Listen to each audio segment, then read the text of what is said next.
Hola a todos y bienvenidos a este seminario de formación online del primer posgrado del embajador de la voz del paciente. Es un placer para mí contar hoy con la presencia del doctor Víctor Montori, profesor de medicina de la Clínica Mayo en Rochester, Minnesota. El doctor Montori es investigador principal de la unidad Knowledge and Evaluation Research y ha estado activamente involucrado en el diseño, testaje, diseminación e implementación de herramientas para facilitar la toma de decisiones compartidas y la medicina mínimamente disruptiva. Es por ello que durante la sesión el doctor Montori nos hablará en detalle sobre esta toma de decisiones compartidas en esta su presentación con el título Soluciones que tengan sentido. Así que sin más dilación le cedo la palabra al doctor para que dé inicio a su ponencia. Bueno, muchas gracias por la invitación y por la oportunidad de dirigirme a ustedes para conversar hoy día sobre la toma de decisiones compartidas. En esta primera imagen, abajo ven mi correo electrónico y mi Twitter, y están invitados a conectar conmigo en la manera que ustedes consideren más útil y para continuar esta conversación después de la ponencia.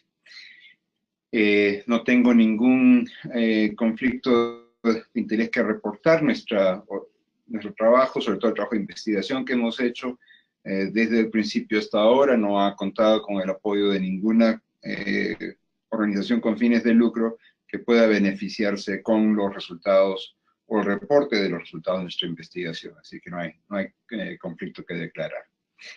El tema de las toma de decisiones compartidas es completamente irrelevante y no tiene ningún interés a menos que uno esté comprometido a responder esta pregunta, que es la pregunta que los pacientes nos traen a la consulta.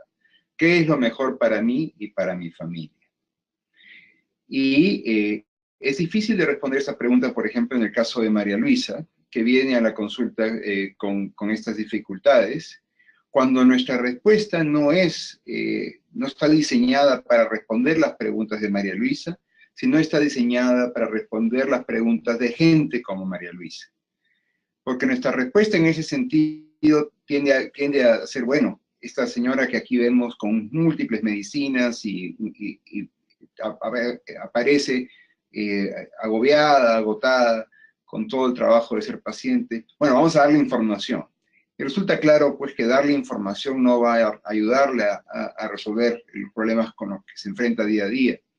Vamos a ayudarle a tomar decisiones. Bueno, parece que no sería necesariamente la respuesta idónea a una situación de agobio y de enfermedad crónica como la que ella aparenta en esta fotografía. Entonces, la toma de decisiones compartidas tiene que hacer algo más por los pacientes que simplemente dar información y ayudarle a tomar decisiones. En el trayecto histórico de la evolución de la toma de decisiones compartidas como una respuesta a los problemas del paciente, han habido tres momentos. El primer momento ha sido cuando, de manera muy simplificada, lo que se ha asumido es que el paciente y los tratamientos que puedan utilizarse en su caso tienen características propias, y que el trabajo de tomar la mejor decisión es determinar cuál es el tratamiento más compatible en sus propias características con la situación del paciente. Y ese proceso se podría hacer ayudando al paciente a entender las características de las opciones y ayudando al paciente a decidir solo, o hacerlo en el contexto de una conversación. Un ejemplo de una estrategia como esta fue la herramienta para la toma de decisiones sobre estatinas que desarrollamos ya casi más de 10 años. Y en esta herramienta lo que se hace es se calcula el riesgo cardiovascular del paciente y se muestra la situación actual sobre el lado izquierdo, en que el paciente se ve claramente que tiene un riesgo cardiovascular a 10 años de 8%, de 8 en 100, y se le explica cómo ese riesgo puede ser disminuido tomando estatinas. En este caso, por ejemplo, es una herramienta fundamentalmente enfocada en la transmisión sobre información sobre riesgo.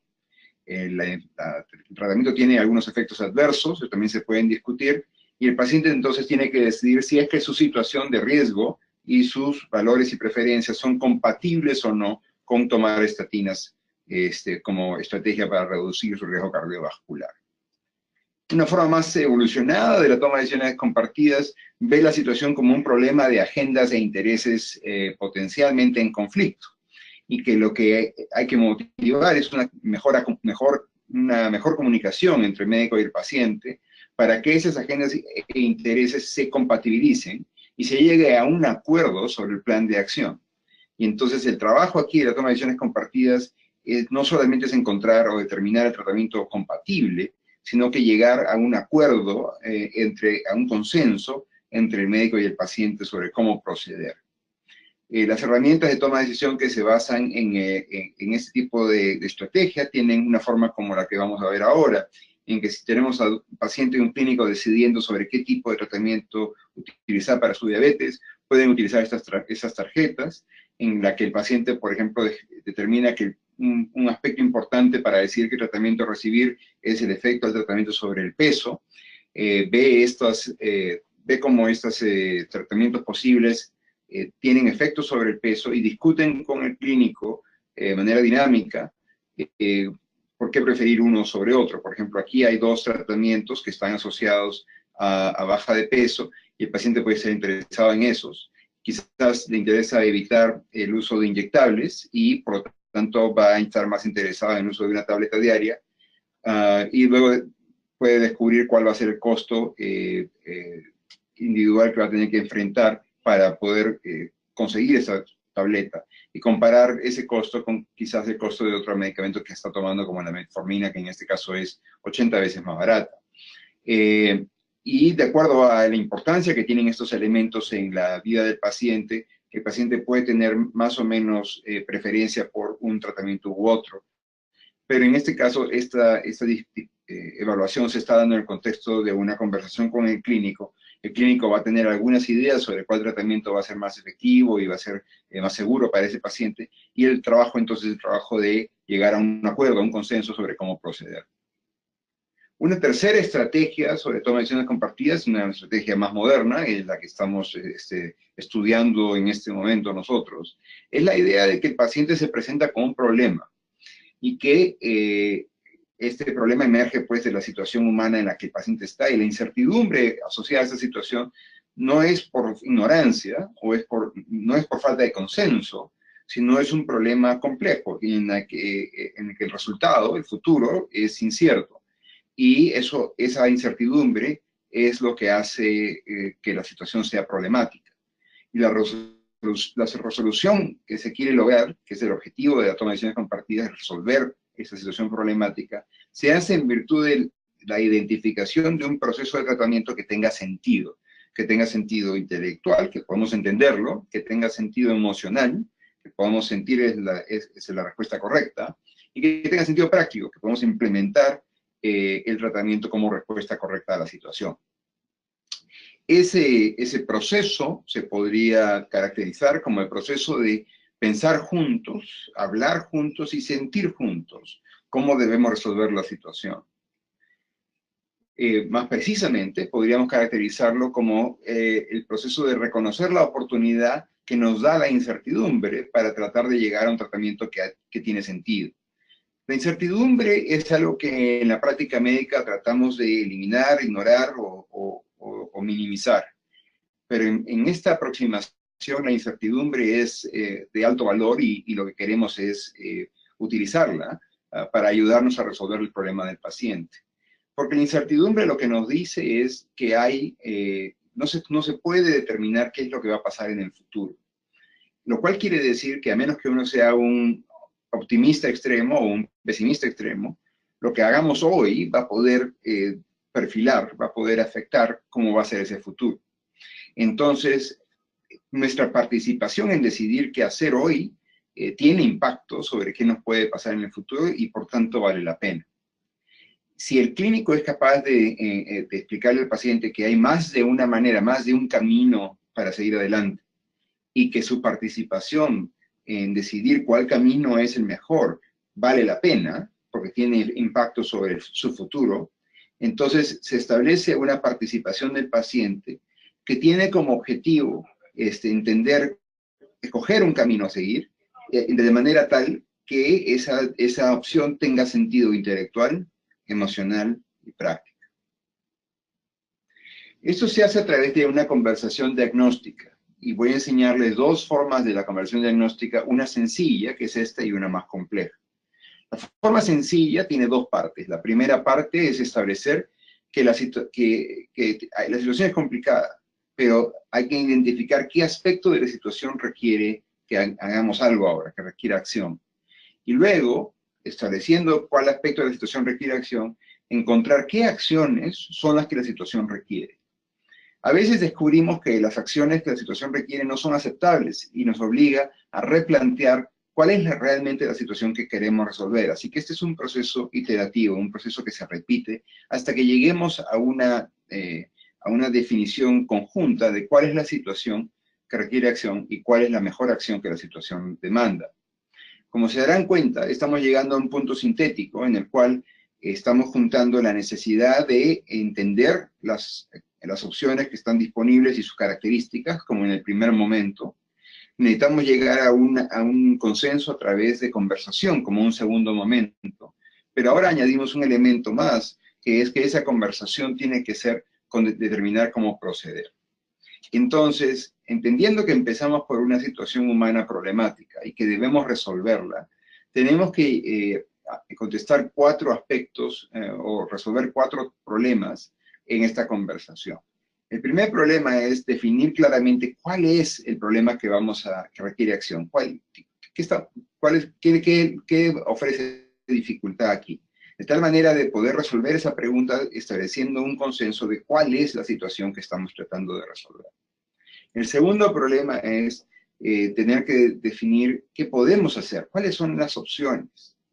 Y ese problema se resuelve estableciendo el camino a seguir. Para determinar cuál es el camino a seguir es importante que probemos estas hipótesis o probemos estas opciones, y en probarnos estas opciones, que es en el transcurso de la conversación, el paciente y el clínico se van imaginando la vida del paciente con cada una de las opciones hasta que encuentren una que tenga sentido. Y entonces esto permite decir, bueno, esto es lo que vamos a hacer y esto es la manera en que lo vamos a lograr. Y finalmente, llegar a una explicación, a una narrativa que nos diga por qué tiene sentido la opción que vamos a perseguir, y eso se resuelve llegando a poder explicar por qué estamos procediendo. Al final de esta conversación, sabemos cuál es la situación, que es problemática, qué vamos a hacer al respecto, cómo lo vamos a lograr y por qué hemos escogido esta manera de trabajar. Y al final el objetivo nuevamente es llegar a una solución que tenga sentido. Y hemos comenzado a desarrollar nuestras herramientas para reflejar este tipo de aproximación. Aquí vemos una herramienta para la toma de decisiones compartidas con pacientes que tienen fibrilación auricular que están considerando anticoagulación. Como ven, esa se ve muy parecida a la de estatinas que les mostré al principio. Entonces, esto permite al médico y al paciente entender cuál es la situación en la que están trabajando. En este caso, que hay un ritmo cardiovascular que aumenta el riesgo de accidentes cerebrovasculares, que es de la magnitud que se muestra en el panel izquierdo. El panel derecho comienza a establecer la posibilidad de que podamos enfrentar el problema mediante anticoagulación, y muestra el posible beneficio asociado a la anticoagulación. Luego muestra los 2 caminos en el bosque, ¿no es cierto? Las 2 opciones posibles si es que vamos a proceder para anticoagular, y en algo que se parece mucho a las tarjetas de diabetes que les mostré antes, comenzamos a evaluar cómo es que los 2 caminos difieren hasta encontrar cuál es la mejor respuesta a la situación actual del paciente, que es una situación de alto riesgo de eventos cerebrovasculares.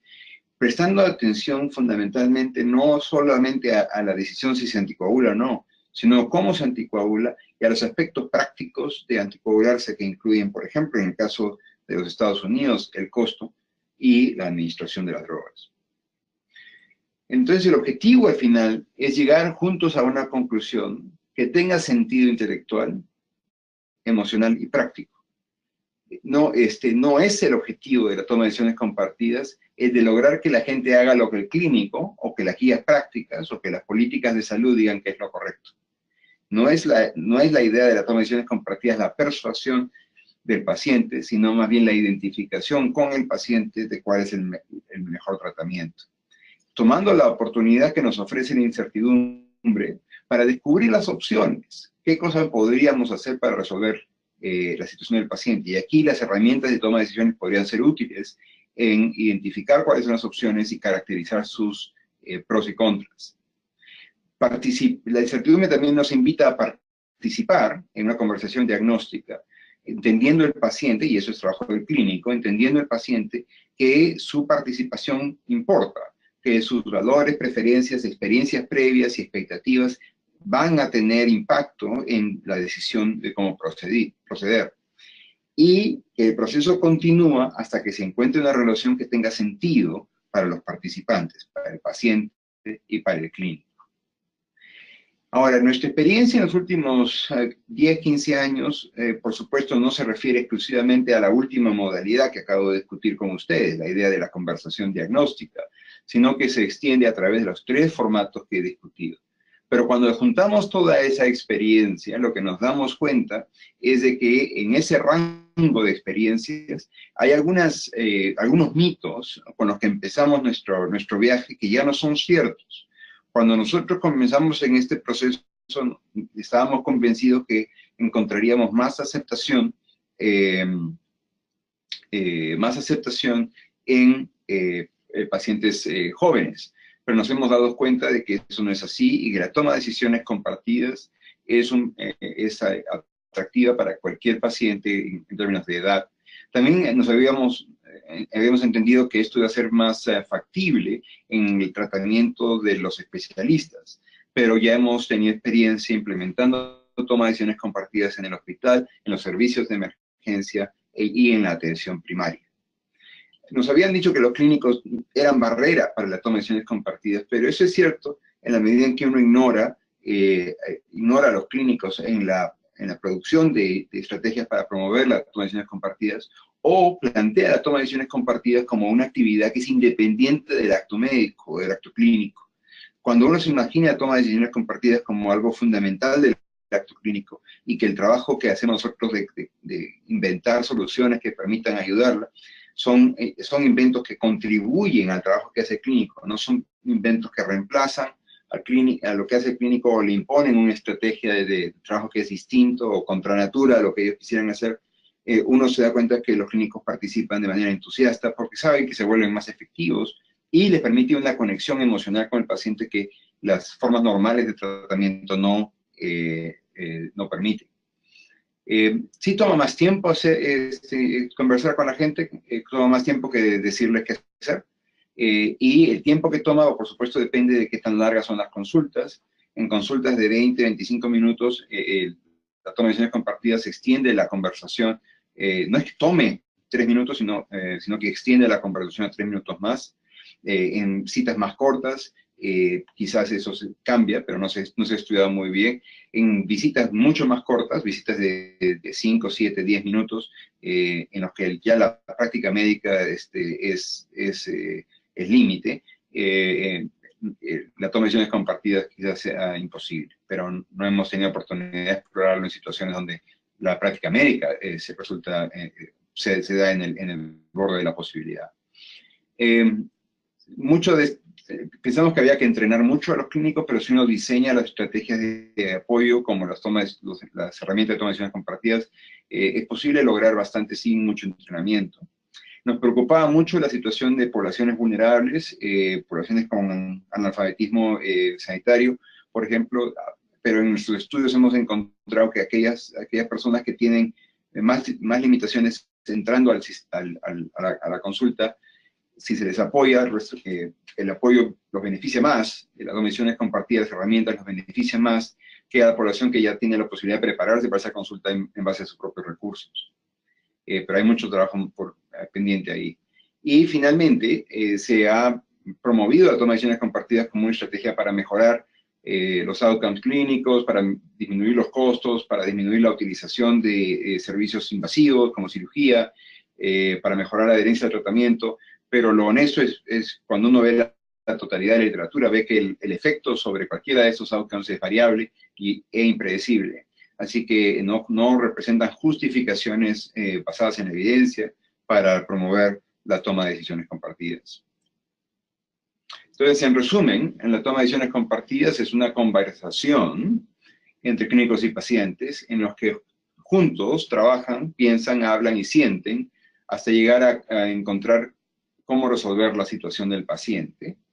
Las opciones que descubren son basadas en evidencia y se tratan como hipótesis y son evaluadas en esa conversación hasta encontrar una solución que tenga sentido intelectual, emocional y práctico y que sea pertinente como resolución a la situación del paciente.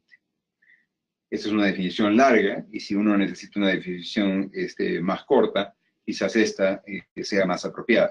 Al final de cuentas, en la participación en tomar decisiones junto con el paciente representa una expresión humana de la atención solidaria y cuidadosa del paciente. Esto he ido bastante rápido, pero es básicamente una vista panorámica del campo. Si quieren saber más de lo que nosotros sabemos, hay una página web en esta gráfica a la que pueden visitar y encontrar más información. Y quisiera alertarles de que el 2 y 3 de octubre de este año vamos a tener nuestro tercer taller de toma de decisiones compartidas aquí, donde los invitamos a participar. Hay un componente online que es preparatorio y después hay un par de días en persona. Es una actividad muy corta, muy pequeña, pero que permite interactuar con otros miembros de la comunidad que están trabajando en este tema y en el tema de la medicina mínimamente impertinente a nivel internacional. Y finalmente, alertarlos sobre la publicación de un libro que hemos sacado recientemente y que pronto va a estar disponible en español, en el que contextualizamos la toma de decisiones compartidas como una parte importante del manejo cuidadoso y amable de los pacientes en un sistema de salud reformado para alcanzar fundamentalmente estos objetivos. Con esto paro y me quedo a disposición para contestar cualquier pregunta que ustedes puedan tener. De acuerdo, muchísimas gracias, doctor Montori, por esta presentación. Agradecer, creo que ha sido muy interesante y en este poco tiempo la verdad que ha concentrado bastantes cuestiones y también darle la enhorabuena por esta aproximación hacia esta toma de decisiones compartidas con el paciente, que yo creo que es bastante pionera en cierto modo y que también contribuye en cierta manera a esa tendencia actual de humanizar la asistencia sanitaria del paciente. Si le parece bien, tengo algunas preguntas que realizarle que yo creo que pueden terminar de complementar esta exposición que ha hecho. Así que paso a realizarle la primera. Usted, doctor, ¿de qué manera cree que las organizaciones de pacientes, las asociaciones, pueden trabajar para mejorar esta toma de decisiones compartidas, por ejemplo, a un nivel hospitalario, a nivel asistencial? ¿Cómo las organizaciones de pacientes pueden contribuir? Bueno, nosotros tenemos una iniciativa que se llama La Revolución del Paciente, que está tratando de contestar esa pregunta directamente, porque no hay nada más frustrante que tratar de crear iniciativas que promuevan la voz del paciente, no solamente a nivel de la consulta, sino a nivel, por ejemplo, de la organización de los servicios sanitarios, cuando la estructura del sistema está diseñada para alcanzar objetivos diferentes. Por ejemplo, en nuestro ambiente hay mucho interés por la disminución en los costes asociados a los servicios de salud. Y si tuviéramos una iniciativa de pacientes promoviendo la toma de decisiones compartidas en las que se requieren visitas más largas, que afectarían el acceso de los pacientes y aumentarían los costes, habría un conflicto. Y el conflicto no sería en contra de la toma de decisiones compartidas, sino que habría un conflicto en los goles del sistema versus los goles del paciente. El hecho de que haya conflicto entre los goles del sistema y los goles del paciente sugiere que hay un problema de diseño en el sistema a nivel global. Así que las organizaciones de pacientes tienen que, si quieren tener efecto, tienen que actuar en diálogo a múltiples niveles. A nivel más sencillo, ayudar a los pacientes a hacer preguntas, a saber que tienen voz y participación en la toma de decisiones sobre su propia salud.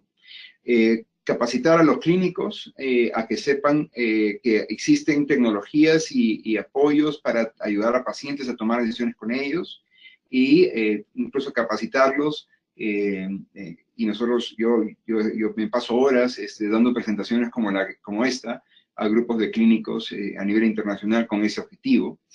Pero no parar ahí, sino seguir avanzando, asegurarse de que las consultas realmente importantes, donde se van a tomar decisiones importantes, tengan tiempo suficiente para esas conversaciones, para que el tiempo pase un poco más lento y para que la conversación pueda ser un poco más intensa, de tal manera de que la situación del paciente se pueda ver en alta resolución y que la solución que se le da en la consulta la primera vez sea la correcta, para tener que evitar las visitas repetidas hasta encontrar la solución ideal, cosa que disminuye el acceso y entonces desfavorece algunos de los objetivos del sistema sanitario. Y finalmente hay una acción política, porque si el sistema de salud está desfinanciado, si está empujando a visitas clínicas en las que los pacientes son un borrón, porque entran y salen a toda velocidad, y el clínico anda desgastado y sin capacidad emocional para interactuar con los pacientes, de nada sirve hacer todo lo primero, porque uno no va a encontrar el terreno fértil para poder crecer. Así que las asociaciones de pacientes tienen que trabajar a nivel político para crear sistemas centrados en los pacientes hasta el punto de la toma de decisiones compartidas mismas, el nivel de la consulta clínica, asegurándose de que los pacientes y los clínicos y la consulta misma estén perfectamente posicionados para tomar ventaja de esta tecnología. Entiendo, doctor. Y ha mencionado ahora este proyecto de revolución de paciente, el Patient Revolution. ¿Podría comentarnos, doctor, cómo nació este proyecto y qué impacto ha tenido hasta este momento? Sí, el proyecto nació hace unos años por iniciativa de un filántropo que es el hijo de un médico aquí en Estados Unidos, que observó a su padre desarrollar una serie de tecnologías para que los pacientes puedan comunicarse mejor con él. Y habiendo muerto su padre, él decidió que estas tecnologías deberían promoverse, pero no encontró mayor aceptación. Por razones de azar se juntó con nuestro grupo y aquí hemos podido en los últimos 3 años desarrollar una iniciativa que se extiende más allá de la interacción médico-paciente y que promueve las conversaciones entre el ciudadanos y el sistema de salud, en la versión más macro, digamos, pero también conversaciones entre los pacientes y sus clínicos en la consulta. Y en ese sentido estamos recién empezando en la página web que he mostrado, que se llama patientrevolution.org. Tenemos algunas de las herramientas y algunas estrategias y algunas de las experiencias listadas ahí que pueden ser útiles. Y tenemos mucho interés de aprender juntos. No solamente, nosotros inicialmente pensamos que este era un problema del sistema norteamericano porque es muy injusto y que está muy ligado al profit y es al negocio. Pero hemos encontrado, por lo menos yo he encontrado mucha receptividad en sistemas públicos como el inglés y como el español, en donde el sistema en sí está en crisis y hay debate político sobre si es que, por ejemplo, es importante abrirlo a sistemas privados o a public-private partnerships y esas cosas, y cuál sería el valor posible de este tipo de actividades. Entonces ahí es importante tener una voz muy clara sobre qué es lo que le conviene al paciente como elemento fundamental en decidir qué tipo de sistema de salud quieres tener. De acuerdo, y me gustaría realizarle una última pregunta que además está relacionada con lo que ha comentado, como a veces esos goals o objetivos de paciente pueden confrontar los objetivos o los goals del sistema. Y me gustaría saber su opinión acerca de cuáles cree que son los desafíos a los que nos vamos a enfrentar en los próximos años y qué aportes se pueden hacer desde los pacientes como otro agente más involucrado dentro del sistema de salud. Y más concretamente, cómo este aporte se va a traducir cuando pasamos quizás de esa asistencia a nivel individual, en la que existe esta relación entre el médico y el paciente, o médico y cuidador, cuando damos un salto más allá, como ha comentado, y pasamos a este nivel de organizaciones de pacientes relacionadas con decisores, con entes gubernamentales y demás. Me he perdido un poco en la pregunta. ¿Cuál es el tema específico? Básicamente, los desafíos que cree que se van que se van a enfrentar en los próximos años y qué aportes pueden hacer los pacientes como un stakeholder más, como una parte implicada dentro del sistema de salud. ¿Cuál cree que va a ser ese rol? Especialmente porque aquí hemos estado hablando quizás más de una atención individual entre médico y paciente, pero cuando pensamos más como el paciente representado dentro de todos estos órganos decisores o entes gubernamentales, ¿cuál cree que son los desafíos a los que se enfrenta y qué valor puede aportar el paciente dentro de este conjunto? Sí, yo creo que hay varios desafíos. Voy a escoger alguno, pero no es una lista completa, ¿no? Un primer desafío es el desafío que las organizaciones mismas tienen de ser representativas, porque es muy fácil representar a gente con mucha voz, pero es mucho más difícil representar a aquellos que no la tienen. Por ejemplo, en Europa entiendo que una dificultad muy grande sería cómo hacer que los organismos que representen pacientes también representen, por ejemplo, a los refugiados, a los inmigrantes, que en algunos países en Europa les está siendo muy difícil tener voz propia. También son pacientes, también participan del sistema público, por lo menos deberían tener acceso a él. Entonces, ¿cómo es que las organizaciones de pacientes manejan su mensaje para asegurarse de no estar excluyendo a aquellos que ya por razones de justicia están siendo excluidos?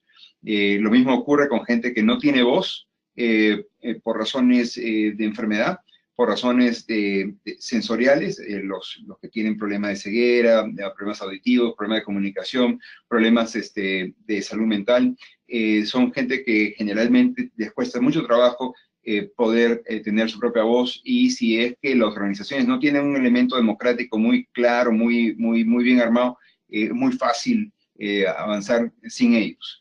Hacia afuera, las dificultades más grandes tienen que ver con la narrativa que se utiliza para describir el sistema de salud. Por ejemplo, en los Estados Unidos, el sistema de salud representa al empleador más grande en muchas circunscripciones. Es una parte industrial importante de la economía norteamericana y representa 17 a 20% del Producto Bruto Interno. Entonces, si uno por ejemplo, nosotros hemos tomado la decisión en Patient Revolution de hablar de que nosotros negamos o rechazamos la idea del sistema de salud como un aparato industrial, como un sector industrial, en el cual la satisfacción de las necesidades de los inversionistas que entran a ese sector industrial para lucrar debe ser importante, debe tomarse en cuenta, porque facilita la innovación y facilita el acceso a servicios modernos. Para nosotros eso es un problema muy serio, porque la extracción de lucro del sistema en Estados Unidos es a cambio de dejar fuera del sistema a millones de personas. En un sistema público, obviamente, las ecuaciones son diferentes, pero el tema es el mismo. Hay que tener en cuenta que cuando uno está en estas discusiones, asegurarse de no meterse en narrativas de que a nivel macro parecen tener mucho sentido, pero que cuando aterrizan en el lado opuesto del mejor beneficio para el paciente. Y venir a esas reuniones, atender a esas situaciones y comunicar a la población en general una visión diferente, constructiva del sistema de salud como un sistema solidario, en el cual cuando vemos a los pacientes no lo vemos como una oportunidad de negocio, no lo vemos como una oportunidad de prestigio, no lo vemos como una oportunidad de poder, sino vemos al paciente como uno de nosotros que requiere ayuda y que esa ayuda debe ser cuidadosa y amable. Tener ese lenguaje, tener esa perspectiva y mantenerla, a pesar de que sea más atractivo, tomar otros puntos de vista más populares, resulta importante para la integridad del mensaje de las organizaciones de pacientes. Así que eso me parece que a nivel interno y externo son los riesgos más importantes que creo que enfrenta una organización de pacientes, y la solución a esos problemas, me parece a mí, es el enfoque persistente, insistente, terco en el interés de cada persona, vista desde el punto de vista de la solidaridad y del amor que debemos tener por la gente que es como nosotros. Pues muchísimas gracias, doctor Montori, por esta respuesta y por su tiempo. Solamente me resta, bueno, agradecerle habernos dedicado su tiempo dentro de su agenda, que ya sé que es bastante apretada, y también por esta excelente presentación que estoy completamente convencido que será de gran utilidad para los participantes en el posgrado de embajador de la voz del paciente.